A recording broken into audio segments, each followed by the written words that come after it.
अब आगे क्या होगा? पांचों औरतें अपनी साथी को छोड़कर जा चुकी थी और उनकी साथी यानी छठी चोरनी अब जौहरी के दुकान के अंदर थी, अकेली। क्या वो दुकान से बाहर निकल पाएगी? क्या पांचों औरतें वापस लौटेंगी? क्या वो चोरी की इस वारदात को अंजाम दे पाएंगी या फिर पकड़ी जाएंगी? पेश है अब आगे के आखिरी 15 मिनट की कहानी।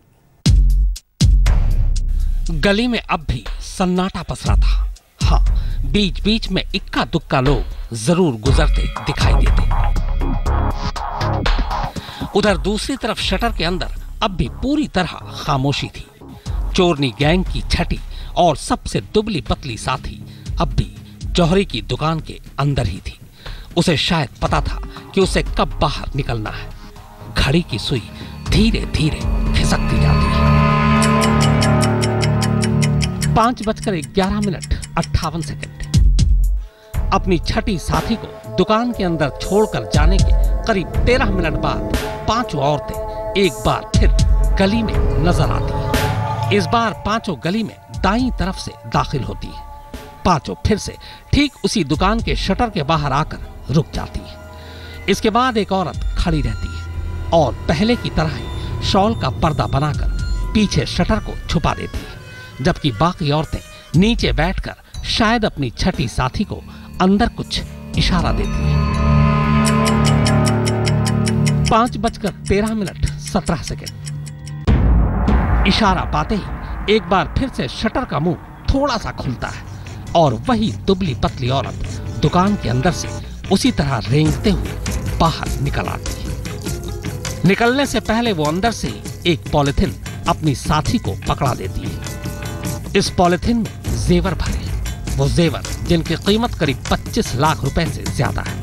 वो बाहर आते ही अपनी शॉल ओढ़ती है और फिर सारी औरतें गली के बाईं तरफ से बाहर निकल जाती हैं। आज से पहले आपने महिलाओं को 420 करते या किसी दुकान के अंदर से चोरी करते तो सीसीटीवी में कई बार देखा था, लेकिन इस वारदात के बाद पुलिस भी चौंक गई है कि कैसे महिलाओं ने गैंग बनाकर इस वारदात को अंजाम दिया। रात के समय उन्होंने शटर को तोड़कर अंदर से लाखों का माल उड़ाया और फिर रफू चक्कर हो गई। तो ये तो रही रात के अंधेरे की कहानी। जाहिर है अब आप समझ ही गए होंगे कि ये चोरनी का गैंग था जिसने एक जौहरी की दुकान पर सेंध मारी थी। आइए अब आपको आगे की कहानी सुनाते हैं। दरअसल इस दुकान में शटर के अलावा अंदर शीशे का दरवाजा था।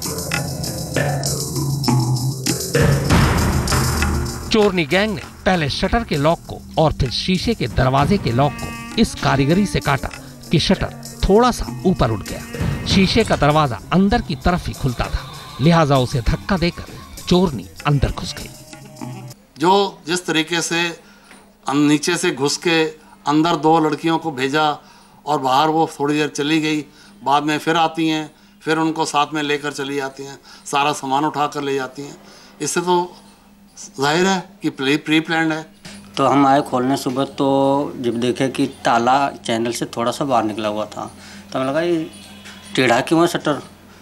तो बावजूद हम बताए तो उन्होंने फिर एसआई को फ़ोन किया। वैसे दुकानदार की किस्मत अच्छी थी। जब ये वारदात हुई तब दुकान में बेहद कीमती हीरे जवाहरात पड़े थे, मगर चोरनी को शायद समझ नहीं आया। उसने सिर्फ सोने के जेवर ही उठाए, बाकी छोड़ दिया। वो तो गली में सीसीटीवी कैमरा लगा था, इसीलिए इस चोरनी गैंग का चेहरा उसमें कैद हो गया, लेकिन इसके बावजूद फिलहाल उनका कोई सुराग नहीं मिला है। पुलिस को शक है कि चोरनी के इस गैंग ने दिल्ली में दूसरे इलाकों को भी अपना निशाना बनाया होगा, लिहाजा दिल्ली पुलिस पूरे जोरों शोर से इस गैंग की तलाश में जुट गई है। भले ही ये वारदात लॉ एंड ऑर्डर के मामले पर सीधी तरीके से जिम्मेदार ना हो, लेकिन जिस अंदाज में और जिस बेफिक्र तरीके से ये महिला चोर गिरोह दिल्ली में वारदात पर वारदात को अंजाम दिए जा रहा है, वो साबित कर देता है कि इस महिला गिरोह ने दिल्ली पुलिस के नाक में दम कर रखा है। दिल्ली पुलिस की कई जिलों की विशेष टीमें इस महिला गिरोह को पकड़ने की लगातार कोशिशें कर रही हैं, लेकिन अब तक की तफ्तीश में एक बात तो बिल्कुल साफ है कि पुलिस की लाख कोशिशों के बावजूद ये महिला चोर गिरोह पुलिस के ऊपर 20 जरूर साबित हो रहा है।